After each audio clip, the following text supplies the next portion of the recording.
7장 16절 말씀 우리 한 절만 같이 읽도록 하겠습니다. 같이 읽겠습니다. 그에게 이르기를 히브리 사람의 하나님 여호와께서 나를 왕에게 보내어 이르시되 내 백성을 보내라. 그러면 그들이 광야에서 나를 섬길 것이니라 하였으나 이제까지 네가 듣지 아니하도다. 아멘. 아침에 차를 타고 오면서 아내가 비가 올 것 같다고 얘기를 하더라고요. 그래서 왜 그랬더니 저는 또 몸이 어디가 이렇게 쑤시나 했더니 어제 보니까 개미들이 비 올 대비를 다 하더래요. 그래서 야, 참 한낱 미물도 무언가를 대비하면서 살아가는데 제가 아내한테 그랬어요. 참 우리 믿는 사람들이 하나님의 사람들이 이제 곧 마지막 때가 하나님 오실 날이 얼마 남지 않았는데 그 마지막 때를 준비하면서 살아가야 될 테인데 라고 제가 말씀을 우리 아내한테 얘기를 했습니다. 참 세상이 정말 마지막 때예요. 그런데 우리들이 정말 정작 믿는 우리들이 그것에 민감하지 않습니다. 영원히 살 것처럼 살아가요. 우리 주님 내일이라도 당장 오시면 그 앞에 우리가 준비된 모습으로 나아가야 될 텐데 참 제가 여러모로 한 주간 동안 애쓰면서 힘쓰며 살아갑니다. 하나님, 저뿐만 아니라 우리 성도님들 한 분 한 분 그렇게 늘 깨어있게 하시고 하나님의 말씀과 하나님께서 주신 메시지에 민감한 삶을 살아가게 해달라고 기도하고 있습니다. 고성준 목사님이라고 수원하나교회 목사님이 쓰신 책에 보면 데스티니라는 책이 있습니다. 그 부제가 보면 뭐냐면 나를 향한 창조주의 위대한 설계도라는 말입니다. 이 데스티니는 우리나라 한국어로 번역하면 뭐 운명, 소명, 부르심, 목적 등으로 번역된다라고 말씀하면서 불교와 유교권에 있는 우리들에게 정확한 해석의 말이 없대요. 그런데 기독교 문화권이 이 서구에서는 이 데스티니를 하나님의 계획이라고 표현하고 있답니다. 우리의 삶에는 이 목사님께서 말하기를 데스티니가 있다. 하나님의 계획하고 하나님께서 우리를 부르신 완벽한 설계도가 있다라고 말씀하고 있습니다. 우리의 삶은요 우연이 아닙니다. 하나님은 우리를 우연의 산물로 창조하지 않으셨습니다. 하나님께서는 우리 한 사람 한 사람에게 계획을 갖고 계시고 우리를 통하여 하나님의 나라가 이루어져 가기를 하나님은 그런 계획과 소망을 갖고 계십니다. 그래서 우리의 데스티니가 하나님이 만드신 창조의 목적과 가까워지면 행복한 거예요. 그러나 멀어지면 그게 바로 불행해지는 것입니다. 물고기가 물을 떠나면 막 팔딱팔딱 뛰잖아요. 물 밖에 나오면 여러분 생각할 때 참 저 물고기는 너무 기뻐해서 뛰는구나 이렇게 생각하는 사람이 단 한 명도 없을 것입니다. 저도 낚시를 해보지만 딱 끄집어내면요 밖에 나와가지고 막 바닥바닥바닥 막 뛰어요. 아우 너 너무 기뻐서 그러는구나. 물속에서 답답했지. 그렇게 말하는 사람 있나요? 물고기는 물을 떠나면 그 자체로부터 죽음이 시작되는 겁니다. 새는요 공중을 날아다닐 때 가장 행복해요. 요즘 우리 아내가 상추 심고 뭐 이렇게 심는다고 막 흙 뒤집어 막 하고 막 하는데 제가 뭐 하다가 쑥 이게 상추가 쑥 나오더라고요. 뿌리가 뽑혀가지고. 근데 그 상추가 저에게 이렇게 말을 하겠어요? 고마워요. 땅이 너무 답답했는데 저에게 쑥 뽑아주셔서 이 신선한 공기를 맛보게 해주셔서. 그런 뿌리는 단 한 번도 본 적이 없어요. 창조의 원리는 바로 그런 것입니다. 자기가 있어야 할 곳에 있을 때 그 데스티니가 완성이 될 때 행복한 거예요. 우리 인간은요 하나님과 함께 있어야 돼요. 하나님이 창조하신 그 목적대로 살아갈 때 우리에게 기쁨과 행복이 있는 것입니다. 그런데 이것이 멀어지면요 그때부터 불행이 시작되고 근심과 걱정이 찾아오게 되어 있습니다. 오늘 성경 전체를 보면 하나님의 완벽한 계획이 이 안에 담겨져 있습니다. 제가 오늘 이 출애굽기 말씀을 통해서 하나님의 계획이 우리를 향한 하나님의 계획이 무엇인지를 저와 여러분들이 좀 은혜를 나누고자 합니다. 우리가 잘 아는 그 한자에 보면 의사 그리고 의향, 의도라는 말이 있습니다. 다 비슷비슷한 말 같지만 조금씩 틀려요. 우리가 의사라는 말은 무엇을 하고자 하는 생각입니다. 그래서 의사를 전달하다, 의사를 결정하다. 뭐 예를 들어서 저는 결혼할 의사가 전혀 없어요. 뭐 이렇게 쓸 때 아마 이 의사라는 단어를 쓰죠. 의향이라는 말은 마음이 향하는 바입니다. 무엇을 하려는 생각을 의향이라고 합니다. 그래서 그 사람 나 만날 의향이 있어. 나 권사님 만날 의향이 있어요. 뭐 이렇게 얘기할 때 의도는 뭘까요? 무엇을 하고자 하는 생각이나 계획을 말합니다. 오늘 성경 전체 속에 보면 하나님은 하나님의 의사와 하나님의 의향과 하나님의 의도를 정확하게 이 성경을 통해서 우리에게 보여주고 있습니다. 자, 이 출애굽기 오늘 본문의 말씀을 통해서 한번 그 하나님의 의사와 의향과 의도가 무엇인지를 함께 나누어 보겠습니다. 이집트인들은 오랫동안 히브리인들을 핍박했습니다. 우리가 너무나 잘 알죠. 하나님은 그들의 백성들이 하나님 앞에 울부짖는 소리를 들었다라고 성경은 기록합니다.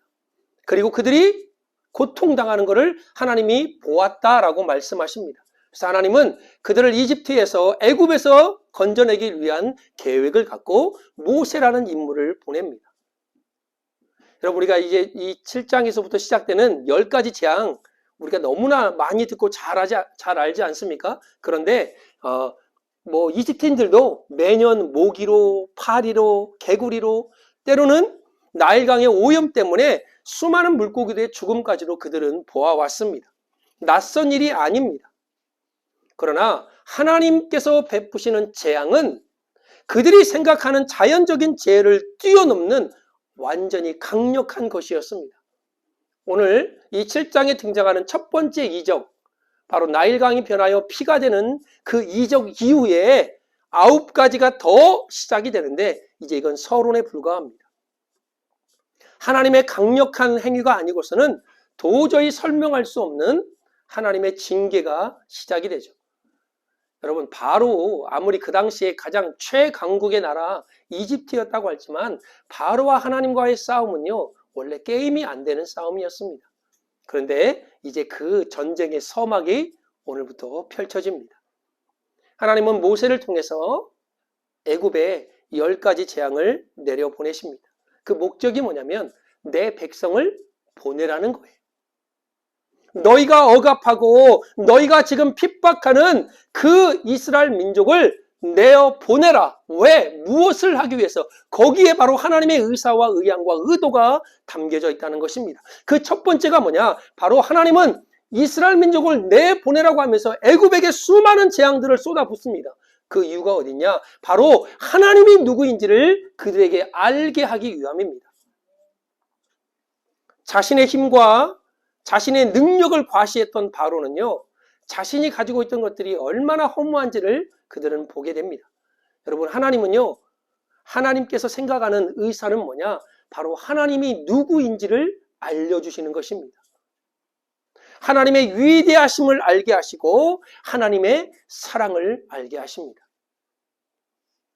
바로의 변심, 여러 가지 역경 속에서도 하나님은 이스라엘 백성들을요, 포기하지 않습니다. 그리고 출애굽이라는 하나님의 역사를 미루거나 지체하지도 않습니다. 왜요? 아브라함에게 약속했던 그 약속을 하나님은 지키시기 위함입니다. 우리가 삶 가운데 되어지는 모든 사건 속에서 우리는 항상 기억할 게 있어요. 하나님이 이 일을 통해서 나에게 무엇을 하시려고 하는지, 어떤 말씀을 주시려고 하는지를 우리가 늘 기도함으로 그것들을 물어야 됩니다. 제가 좀 계속 이제 성경을 쓰다 보면 그 다윗 뭐 여러 가지 막 성경의 인물들을 보잖아요. 근데 참 다윗을 나는 참 멋진 사람이라고 생각해요. 물론 그가 실수도 했지만 항상 하나님께 묻습니다. 항상 하나님의 응답을 듣습니다. 모든 사건 속에서 하나님께서 하시는 일이 무엇인지를 먼저 생각합니다. 하나님이 왜 이 일을 나에게 주셨을까를 다윗은 생각하고 하나님께 묻고 응답을 받습니다.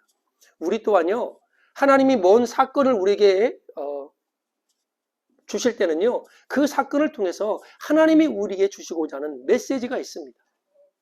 그게 각자마다 다르긴 하지만 하나님이라는 공통된 분모를 우리는 가지고 있습니다. 하나님은 이 10가지 재앙을 통해서 하나님이 누구인지를 알게 하십니다.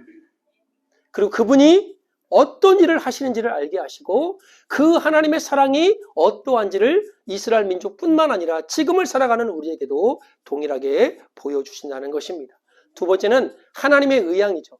하나님이 도대체 무엇을 하시려고 이 10가지 재앙을 애굽에 내리셨냐, 이스라엘 민족들에게 보게 하셨냐는 것입니다. 우리 김용태 집사님 아버님께서 지금 90이 다 돼 가시나요? 넘으셨어요. 그런데 뭐 전화를 몇 시간씩 통화를 해요. 아드님하고. 근데 이제 믿음이 이제 요즘에 조금 생기긴 하시나 봐요. 그래서 성경을 이제 읽는데 처음으로 성경을 읽으셨대요. 90이 넘으셔서. 근데 야! 제가 어떻게 전화하시는지 모르겠어요. 야, 영태야! 막 그러시겠죠? 아이고, 이놈 새끼 징그럽게도 말도 안 듣네, 이거. 아마 바로 얘기를 하시는 거예요. 출애굽기 읽으시면서. 오질나게도 말도 안 듣는다는 거예요. 맞죠? 그렇게 좀 두드러 맞았으면 정신을 좀 차려야 되는데 징하게도 말도 안 듣는 게 바로입니다. 하나님께서 그를 완악하게 했지만 그 바로가요, 재앙이 하나씩 이루어질 때마다 그래 내가 할게 하고 좀 나아지면 휙 돌아서 가지고 또 딴짓하고 휙 돌아서 또 딴짓하고. 그러니 90 넘은 노인께서 봐도 얼마나 징그럽겠습니까? 말도 징하게 안 듣잖아요. 그게요, 바로가 아니라 우리예요, 우리. 그 아버지가 아들들이 그렇다고 그러더라고요. 뭐 자식들이 그렇대요. 들을 것 같으면서도 깨달을 것 같은데 또 뒤돌아보면 또 그 짓을 하고 있고. 우리 믿는 사람들이요, 영락없는 바로입니다. 40년 광야 생활의 이스라엘 민족이에요. 다른 사람이 탓할 게 없어요. 하나님 이번만 한 번만 살려주십시오. 하나님 이번만 하나님이 나에게 해주신다면 내가 정말 하나님 목숨을 다하여 힘을 다하여 뜻을 다하여 섬기겠습니다. 그 일이 딱 해결되잖아요. 그럼 언제 그랬는지 입싹. 제가 전에 한번 말씀드렸잖아요. 새벽에 나와서 울면서 기도하는 사람이 제일 무섭다고. 안 보이다가 어느 날 새벽에 나와서 울어요? 그럼 뭔가 문제가 터진 거예요. 아버지. 그러면 이제 목사님이 조용히 부릅니다. 뭔 일 있으세요? 그럼 반드시 있어요. 왜? 평상시에 안 하던 행동을 하시잖아요. 그래서 그걸 위해서요, 목사님이 금식하고요, 하나님 앞에 붙들고요. 여러분, 제가 이런 말하면 좀 그렇지만 여러분 섬기는 목사님, 담임 목사님이 그냥 잘하세요. 저를 위해서 하는 말이 아니에요. 왜 그러냐면요, 제가 아무리 생각해봐도 여러분을 위해서 가장 많이 기도할 사람은 여러분 가족하고 여러분 목사밖에 없어요. 안 그럴 것 같아요? 그래요. 정말 금식하면서 정말 밤에도 낮에도 아침에도 기도하는데 그 완악한 우리 인간들이요, 조금만 문제 해결되면요, 언제 그랬나시 싹 안면 깝니다. 그리고 또 문제 생기면 또 그렇게 하나님 앞에 나와 부르짖고 또 해결되면 싹 사라지고. 바로의 완악함 고집 부리는 것도 하나님이 하시겠다고 말씀합니다. 너희가 말을 듣지 않을 때 내가 손을 들어서 그들을 심판할 것도 내가 하겠다고 말씀합니다. 그리고 너희를 인도하는 것도 내가 할 것이라고 우리 하나님 말씀합니다. 오늘 출애굽기 7장 5절에 보면 이런 말씀이 있어요. 내가 내 손을 애굽 위에 펴서 이스라엘 자손을 그 땅에서 인도하여 낼 때에야 애굽 사람이 나를 여호와인 줄을 알리라 말씀합니다. 하나님의 계획은요, 하나님이 누구인지를 알게 하시고 하나님께서 무슨 일을 하실 것인가를 그들에게 알려주시는 것이 하나님의 계획입니다. 하나님의 위대하심도 하나님의 사랑도 하나님의 사역도 한 방향을 향하여 계속 흘러가고 있습니다. 그것은 바로 여호와 하나님이 누구인가? 그 하나님은 우리를 위하여 무슨 일을 하고 계시는가? 그 내용이 다 이 안에 포함되어 있는 것입니다. 내가 소리를 질렀는데도 잘 들어요, 우리요. 제가 지난번 말씀드린 대로 지금 성경을 제가 일독을 90일 만에 하려다가 너무 재밌어가지고 지금 아마 반절로 땡겨질 것 같아요. 45일 만에. 제가 성경을 읽으면서 그 암송 구절을 제가 따로 지금 계속 그 컴퓨터에다 저장시켜 놓고 있거든요. 그래서 창세기 암송, 출애굽기 암송할 말씀, 레위기 이제 이렇게 쭉 정리하는데 그 모세오경을 쭉 보면서 지금 여호수아 지금 들어가고 있는데 보면서 계속 하나님께서 하신 말씀이 있어요. 그게 뭐냐면 나는 여호와 너희의 하나님이라. 나는 너희의 하나님이 되려고 너희를 애굽 땅에서 인도하여 내었느니라. 나는 여호와 너희의 하나님이라. 이게 바로 하나님께서 우리에게 계속해서 말씀하시는 핵심적인 내용입니다. 뭐냐? 나는 너희의 하나님이다. 나는 너희의 하나님이 되려고 너희를 애굽 땅에서 인도하여 냈다. 이게 바로 하나님의 의사고 하나님의 의향입니다. 그렇다면 하나님이 왜 이스라엘 민족을 끄집어내시고 그 10가지 재앙을 내리셨냐? 바로 하나님의 계획입니다. 의도입니다. 그것은 바로 하나님 앞에 예배하는 것입니다. 오늘 본문에 보면 내 백성을 보내라. 그러면 그들이 광야에서 나를 섬길 것이라 말씀합니다. 우리의 인간이 지어진 목적이 뭐냐? 하나님을 찬양하고 하나님을 예배하는 것입니다. 이게 사라지면 우리의 창조 목적이 사라지는 거예요. 이 창조 목적대로 하나님을 찬양하고 예배하지 않으면요, 사람은요 돈을 따라가게 되어 있습니다. 사람은요 인맥을 따라가게 되어 있습니다. 사람은요 권세 있는 사람을 따라가게 되어 있습니다. 사람은 뭔가 가진 자 앞에서 무릎을 꿇게 되어 있습니다. 창조의 목적대로 우리가 하나님을 바라보고 하나님을 예배하고 찬양하는 사람은요 그것에 이렇게 연연하지 않습니다. 여러분, 하나님을 찬양하는 우리가, 예배하는 우리가 경배의 대상이 똑바르면요 먹고 마시는 거에 가장 높은 것을 향하여, 이 세상의 것을 향하여 예배하지 않습니다. 하박국 2장에 보면 이런 말씀이 있어요. 19절에 나무더러 깨어나라 하면 나무가 깨어나겠습니까? 말 못하는 돌더러 일어나야 일어나라 하면 그 돌이 일어나겠습니까? 그렇게 말하는 너희는 망한다라고 말씀합니다. 그 돌이, 그 나무가 너희를 가르치겠느냐라고 말씀해요. 기껏 아멘 잘하는데 괜찮아요. 은과 금을 입힌 것이라고 생각합니다. 금과 음을 입힌 것뿐이라고 하나님은 말씀합니다. 나무, 돌, 이 땅의 우상은요 하나님 앞에서 아무것도 아닌 거예요. 10가지 재앙을 보는 2가지의 시선이 있습니다. 하나는 뭐냐? 이 10가지 재앙을 그냥 자연적인 현상으로 보는 것입니다.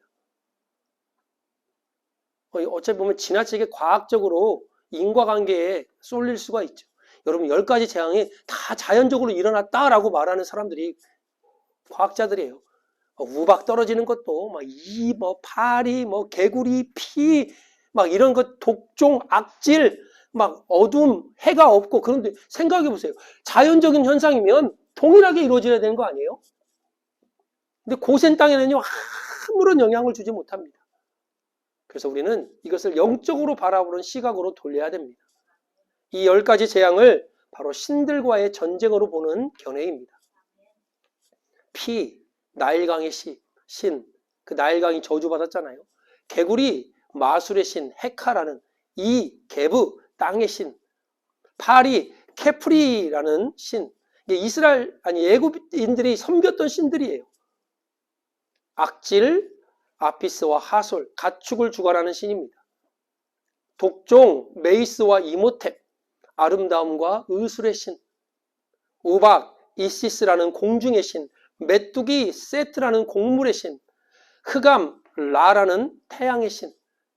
그들이 섬겼던 모든 신들을 하나님께서 하나씩 꺾으십니다. 그리고 그들에게 깨달음을 주십니다. 보라, 너희가 생각하는, 너희가 섬기는 그 신들은 하나님 앞에서 아무 존재가 아님을 그들에게 보여줍니다. 하나님은 이 사건 이후에 출애굽기 14장 31절에 보면 이스라엘은 이집트를 치신 주님의 크신 권능을 보고 주님을 두려워하고 주님과 주님의 종 모세를 믿었다라고 말씀합니다. 여러분, 우리 개인적인 사명은요 반드시 시대적인 사명과 연관이 되어져야 됩니다. 하나님의 계획은 이 시대를 향한 사명과 내 개인의 사명을 따로 분리하지 않습니다. 그래서 우리는요, 이 시대에 필요한 일을 해야 되는 게 우리의 사명이에요. 하나님을 알게 하는 것, 하나님을 드러내는 것, 하나님을 예배하는 것, 바로 그 삶이 우리의 사명입니다. 나를 통하여 저들이 하나님을 알고 저들이 하나님을 깨닫고 하나님의 하신 일들이 무엇인지를 알게 하고 하나님 앞에 예배하게 하는 것, 그게 우리의 사명입니다. 하나님은 여전히 일하고 계십니다. 지금도 자신의 존재를 드러내고 계시고 그분을 경배하기를 원하십니다. 하나님은 문명의 산물이 아니라 이 문명을 창조하신 분임을 우리가 잊어서는 안 되는 것입니다. 출애굽기를 쭉 읽다 보면요, 참 말 안 듣는 바로도 나오지만 한편의 영화를 보는 것 같습니다. 여러분 성경 읽을 때 그냥 읽지 마시고 이렇게 좀 상상을 하면서 읽어보세요. 물론 이 출애굽기는 영화로도 애니메이션으로도 많이 나와 있죠. 막 이 우박 파리 막 그것들이 막 몰려오는 걸, 메뚜기들이 몰려오는 걸 한번 생각해 보십시오. 한 편의 영화가 완성이 되려면 각본가가 있어야 되고 연출, 그다음에 감독뿐만 아니라 배우도 있어야 됩니다. 근데 우리 삼위일체 하나님은요, 이 모든 것을 다 하고 계시죠. 그래서 어떤 혹자는 이런 말을 해요. 아니 혼자 다 할 거면 혼자 알아서 다 하시지 뭘 굳이, 이렇게 말하는 분도 있어요. 그러나 하나님께서는요, 본인이 마음 먹으신 대로 하는 게 아니라 그분의 계획을 가지고 우리의 믿음 속에서 하나님의 시나리오를 써내려 가십니다. 이게 반전이에요.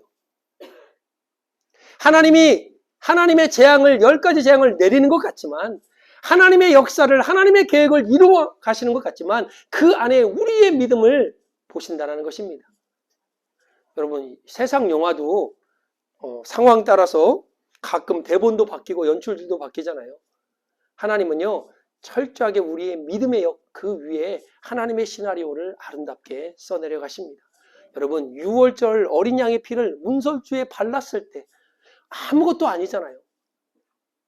홍해를 믿음으로 지팡이를 내밀었을 때 어찌 보면 그냥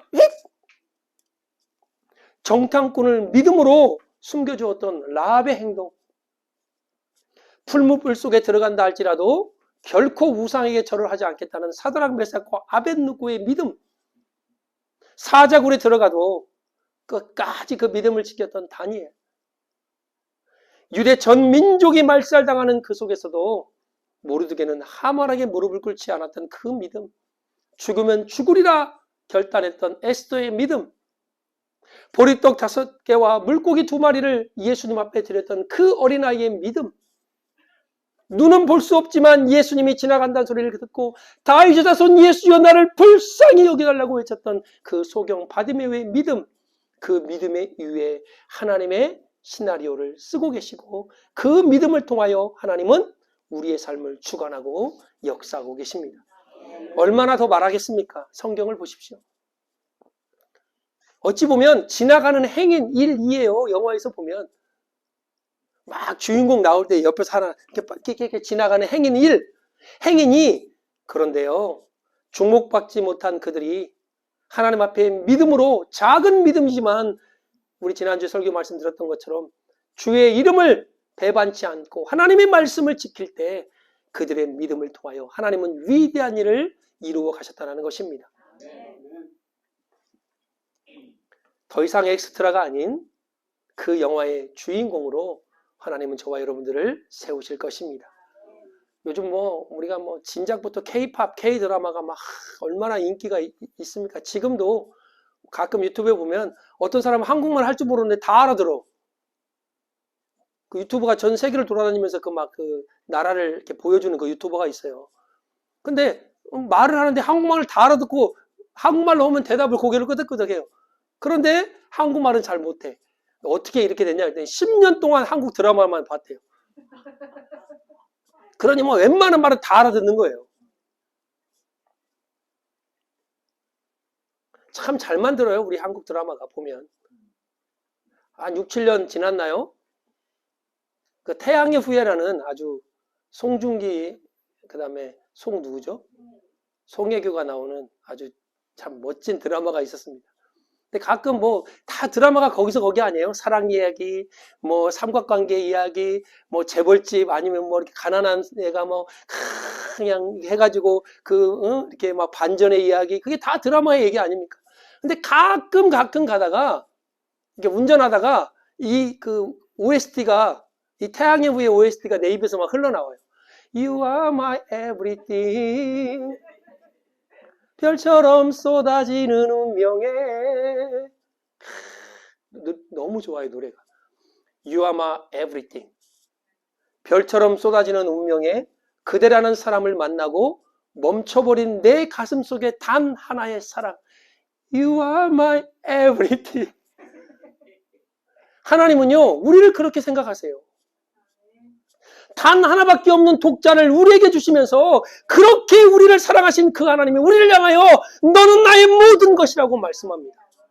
그런데 우리도 그런 하나님의 사랑 앞에 대답을 해야 되지 않겠습니까? 하나님은 나의 모든 것입니다. 이게 믿음의 길을 걸어갔던 모든 사람들의 공통적인 간증입니다. 고백입니다. 하나님은 나의 모든 것, 하나님은 나의 완벽하신 분, 나의 반석이시오, 나의 요새시오, 나를 건져내시는 구원의 하나님이십니다. 이게 바로 믿음의 사람들의 고백이었습니다. 저와 여러분의 고백 속에도 하나님, 나를 지금도 생각하시고 나를 위하여 하나님 위대한 일을 행하고 계시며 하나님 앞에 예배하는 그 일을 지금도 나를 통해서 이루시기를 원하시는 하나님, 그 하나님이 나의 모든 것입니다. 우리 필그림교회 사랑하는 성도 여러분, 하나님을 사랑하고 하나님을 진심으로 예배하는 저와 여러분이 되어지기를 주의 이름으로 축복합니다. 애굽 사람들이 이스라엘 민족을 통해서 여호와 하나님이 누구인지를 알았습니다. 그렇다면 지금 이 시대를 살아가는 수많은 사람들이 저와 여러분을 통해서 하나님이 어떠한 분이신지를 알아야 됩니다. 그리고 지금도 나와 여러분을 통하여 일하시는 그 하나님의 놀라운 일들을 저들이 보고 알아야 됩니다. 아, 필그림교회, 내가 아는 누구 집사님, 누구 장로님, 누구 권사님, 그 삶을 보니 하나님이 하시는구나. 그런데 왜 저들을 통해서 하나님은 그런 일을 하시는지 보니까 하나님을 예배하는 일에 우리를 부르셨음을 그들이 깨닫는 그런 은혜가 있기를 주의 이름으로 축복합니다. 하나님을 진정으로 예배하는 그날이 여러분과 저를 통해서 이 땅에 임할 수 있도록, 여러분 교회 다닌다고 해서 예배 드리는 게 아니에요. 제가 늘 얘기하잖아요. 교회 다닌다고 해서 그들이 성도가 아닙니다. 하나님께서 천국에서 여러분 볼 때 너 교회 몇 년 다니니? 네, 30년 다녔습니다. 너 천국으로 들어가. 저 1년밖에 안 됐는데. 저 6개월 됐는데. 좀 더 기다렸다 들어와. 이런 법이 없어요. 교회는 하나님을 예배하는 장소입니다. 그래서 이 교회가 거룩한 곳이에요. 왜? 하나님을 예배하는 장소니까. 성도라는 바로 거룩한 백성, 구별되어진 자들이 하나님께 예배하는 것이 교회이기 때문에, 그래서 이곳은요, 하나님의 사람들, 하나님의 백성들이 오는 곳이 교회입니다. 물론 어떤 분 전도할 때 이러더라고요. 우리가 전도하기 힘들잖아요. 다 알아요. 근데 또 교회 와보면 막 이런 사람 저런 사람 또 많잖아요. 그러니까 어느 목사님이 이렇게 얘기하더라고요. 교회는 목욕탕과 같습니다 라고 얘기하더라고요.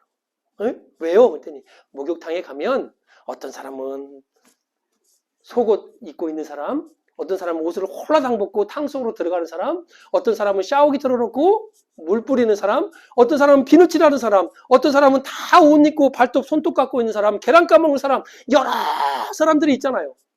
근데 그 사람들은 공통된 게 뭐냐? 목욕탕에 와 있다는 거예요.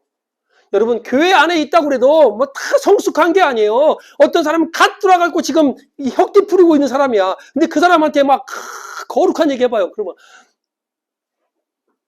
교회 안에는 여러 가지 사람들이 모여 있기 때문에 그들이 한 단계 성숙해 갈 수 있도록 우리가 그런 모습을 보여줘야 되는 거예요. 여러분 세상도 마찬가지입니다. 가서 전도해보면요, 어떤 사람은 예수 믿으세요 그러는데 눈물 콧물 흘리면서 하나님 앞에 돌아오는 사람이 있어요. 근데 어떤 사람은요 콧방귀도 안 낍니다. 너나 믿어. 그렇다고 낙심할 이유도 없고, 또 한 번 탁 했는데 확 와서 막 이야 내가 역시 그렇게 자만할 필요도 없습니다. 우리의 삶 속에서 하나님이 어떠한 분이신지를 나를 통해서 나타내주고 하나님이 나를 통해서 일하신 것을 그들이 보고 내가 하나님 앞에 예배하는 그 모습이 저들 앞에 진정으로 느껴질 때 그들은 하나님을 만나고 찾고 나오게 되어 있습니다. 오늘 출애굽기 7장을 통해서 저와 여러분들이 나눈 말씀은 바로 그겁니다. 하나님은 하나님의 자신을 여전히 우리에게 말씀하고 계시고 그분은 지금도 우리를 인도하실 뿐만 아니라 그를 찾는 모든 이들이 하나님을 찬양하고 예배하기를 원하신다는 것입니다. 그 은혜가 저와 여러분을 통해서 이 땅에 완전 아름답게 이루어지기를 주 예수 그리스도의 이름으로 축복합니다. 아멘. 우리 기도하겠습니다.